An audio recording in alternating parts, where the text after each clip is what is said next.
with a story you'll only see on News 5. I'm Frank Wiley. And I'm Rob Powers. Tonight, a family makes a plea to a hit-and-run driver. Please come forward.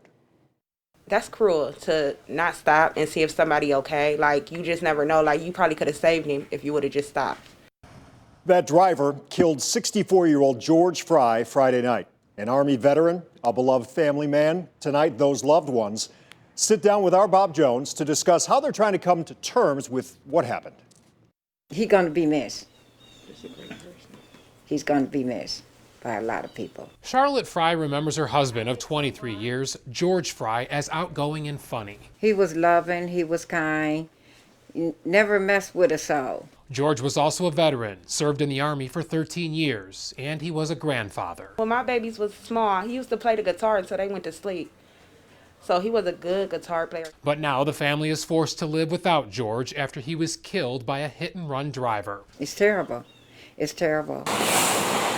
It happened last Friday night. Police say George was trying to cross South Arlington Street near Exchange in Akron. His family believes he was walking towards a gas station before catching a bus home, but never made it. They say he didn't take no more than about 4 or 5 steps in the street, and here come a car zooming around a corner and hit him.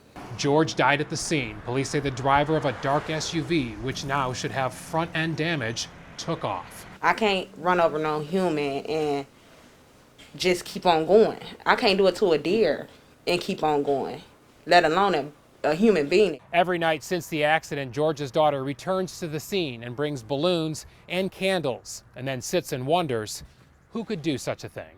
I stand there and I talk and I ask God to send me an angel just to tell me what happened. Like, we that type of family, we a praying family. At the scene, candles spell out George's last name. A memorial of balloons and stuffed animals grows daily, while the message to the driver grows louder. We feel like whoever done this, just come forward. That's all we want them to do, come forward. Just turn yourself in. I know your conscience is messing with you. That's just anybody. The family says they'll pray for justice as they prepare to say their final goodbyes to George. They're not just finna get away with it. That's not how my God works. In Akron, Bob Jones, News 5. Today, Summit County Crime Stoppers offered a reward up to $2,000 for information leading to the driver who hit George Fry. Tipsters, you are urged to call 330-434-COPS.